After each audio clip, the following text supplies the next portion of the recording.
Quite a common sight, these. Snapped synthetic winch line. This one in particular is a 12mm Dyneema rope, and it snapped, as you can see, quite spectacularly. The owner in particular on this one has taken my advice on the competition, done a double loop round the hook, knotted it 2 or 3 times, and it's actually managed to finish the event. So it's come to me and we're going to repair it. So do a step-by-step process of where we go from here. So first of all, you're going to need to undo the knots, which is fairly easy until you get to the last one here. And that is absolutely solid on there because it's been done properly. So we're now going to cut the rope here and get rid of all of this.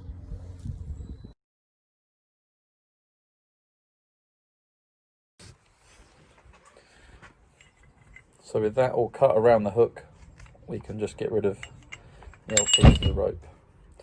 And you can see from the inside of the rope here, the rope has snapped due to misuse, probably because of running around a fair lead under tension at a high angle.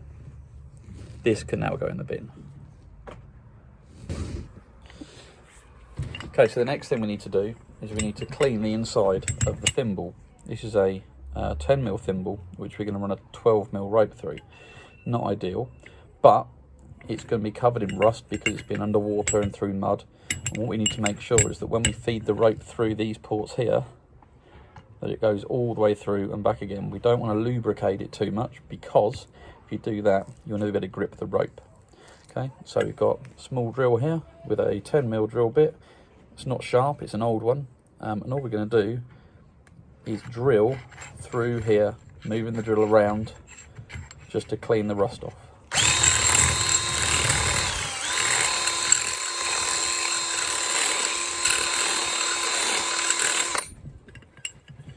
Give it a quick go on the other side.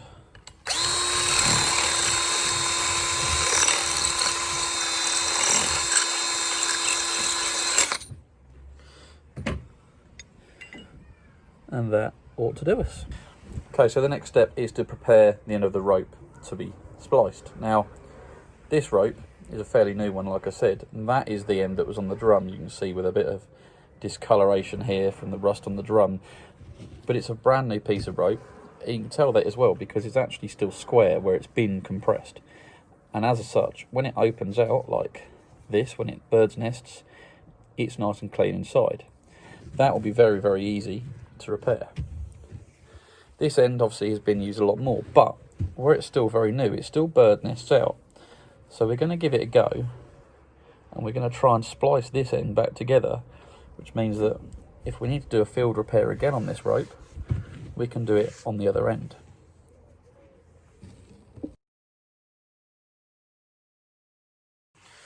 Okay, so we've taken the 12-strand rope, taken about 8 inches or so, and we've taken 6 strands out along this rope. So when we then wrap it in tape, it will come to a nice point at the end of the rope, which will make it easier to splice.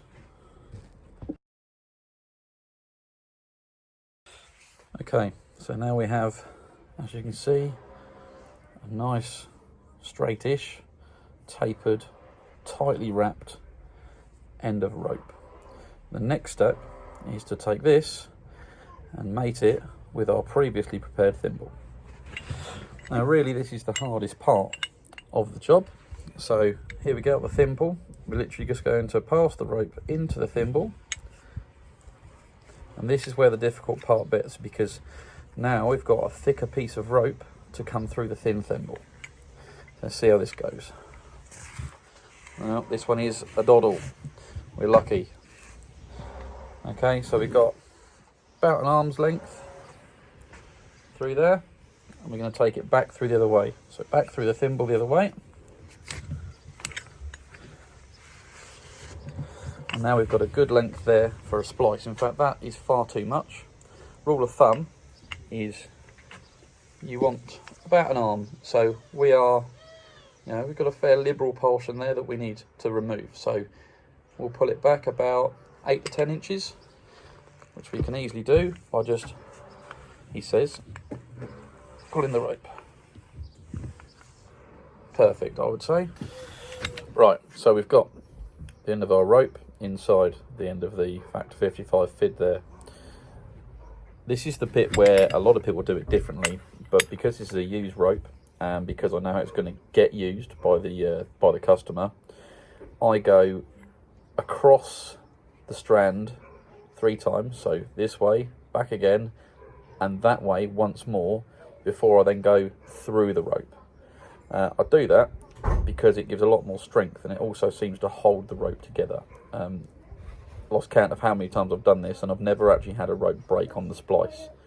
So we'll give that a go.